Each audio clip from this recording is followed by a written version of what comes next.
Legends never die, but maybe sometimes they should.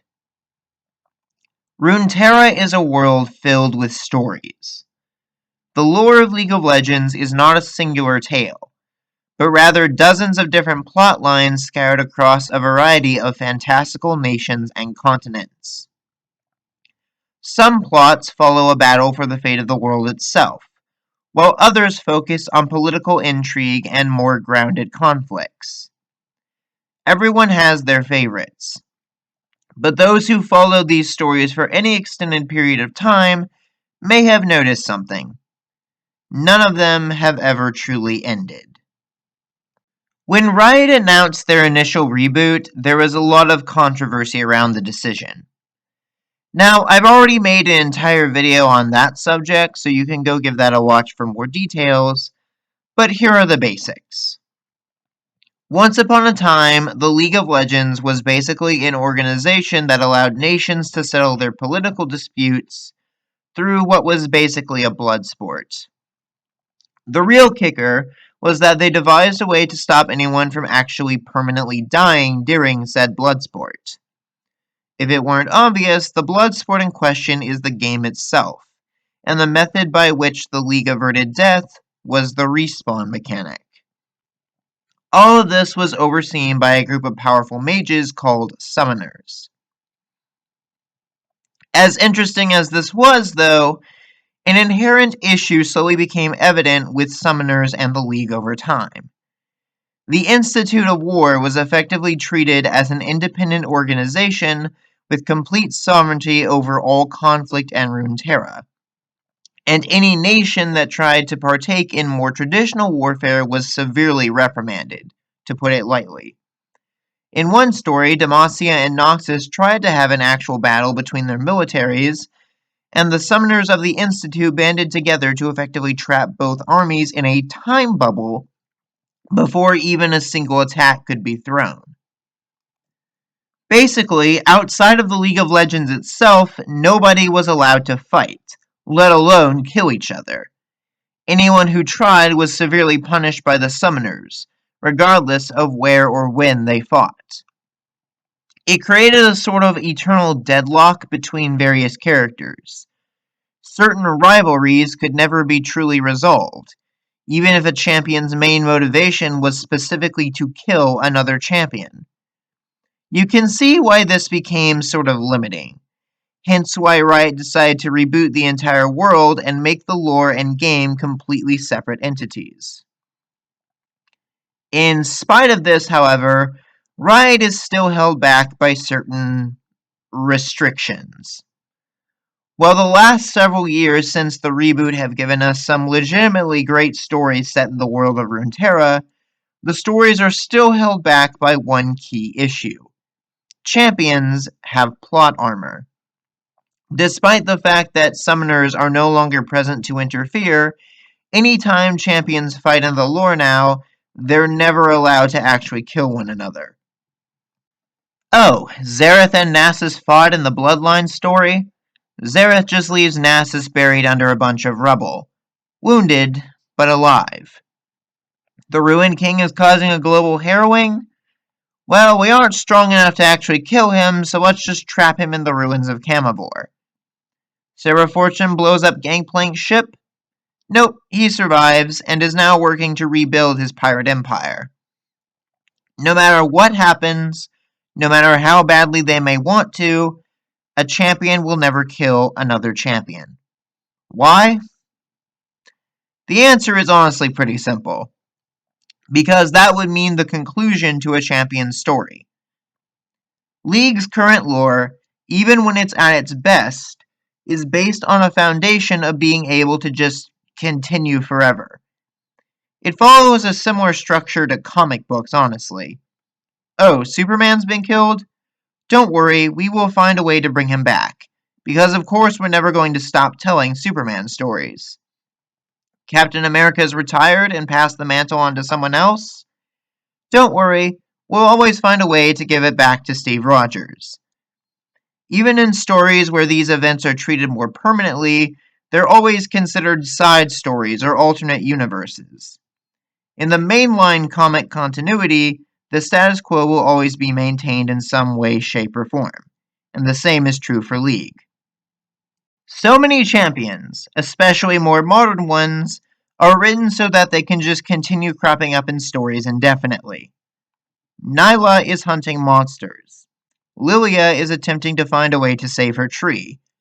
Aatrox is trying to find some way to destroy all of creation, even though the void is right there, and Akshan is just fighting warlords in Shurima.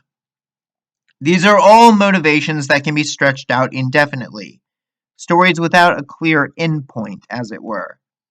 If a character goes months or even years without a new story, as so many often do, you can just assume that they're probably still doing what they were doing the last time we saw them.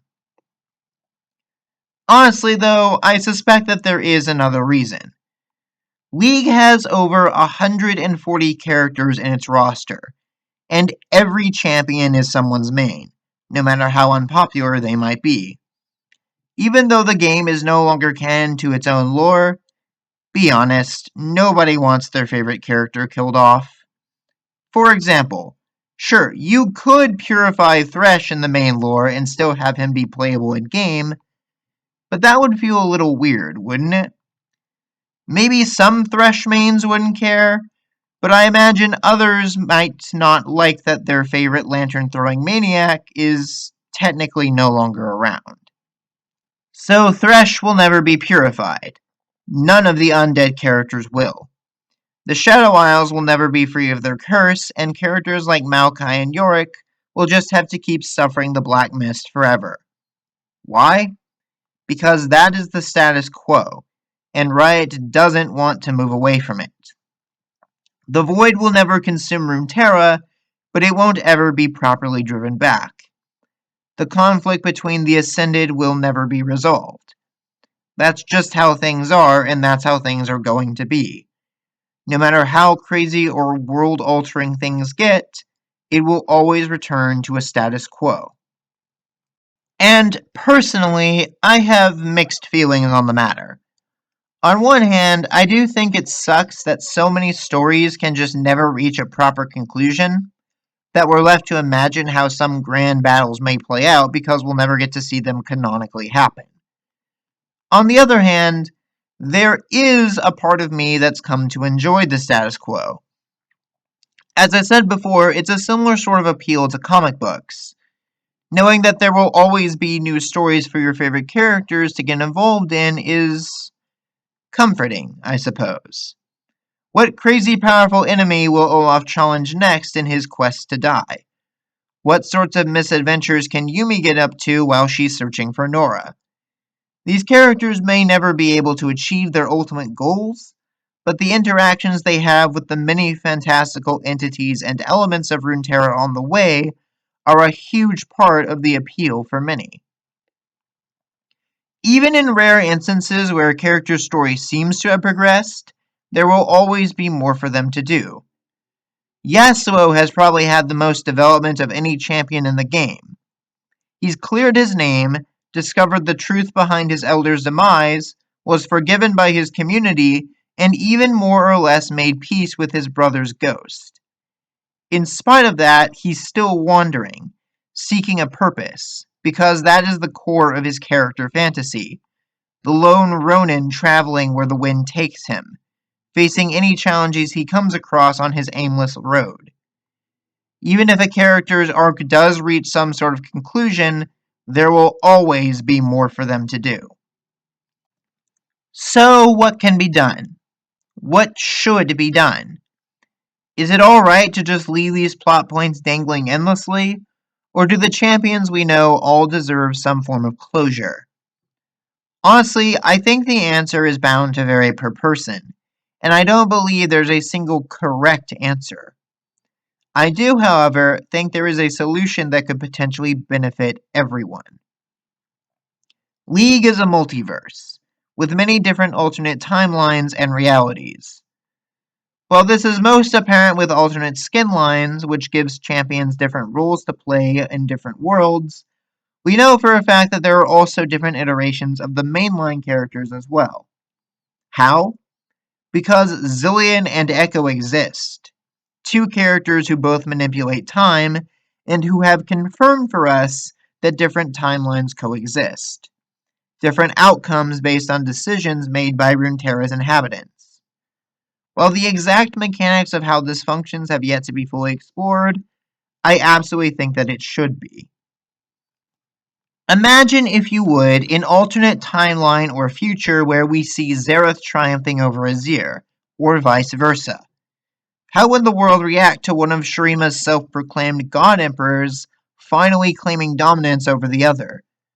What about the eternal hunt between Kha'Zix and Rengar? How might one of them finally react to killing their quarry? This result may never happen in the main timeline, but why not show us these outcomes in the form of what-if scenarios?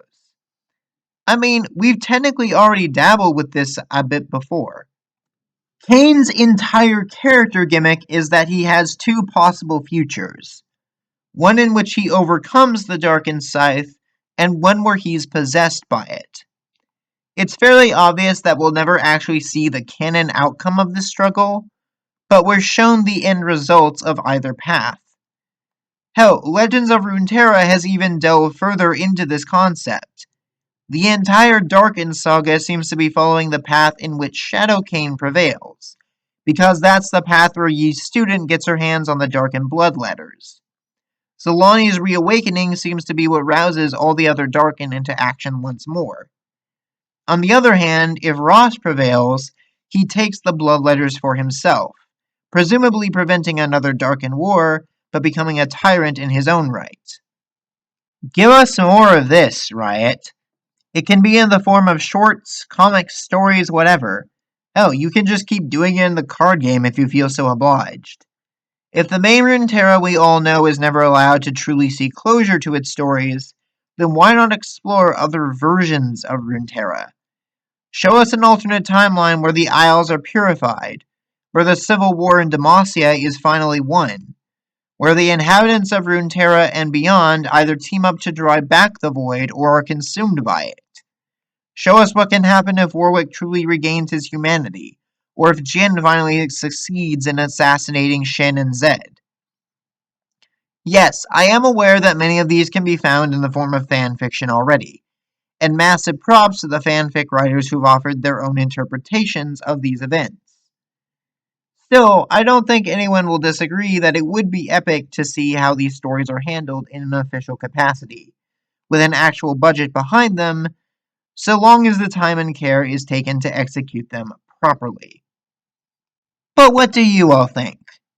Would you like to see how League stories might actually conclude, or are you fine with Runeterra's champions pursuing their goals indefinitely? Leave your thoughts and comments down below, and I'll see you all next time.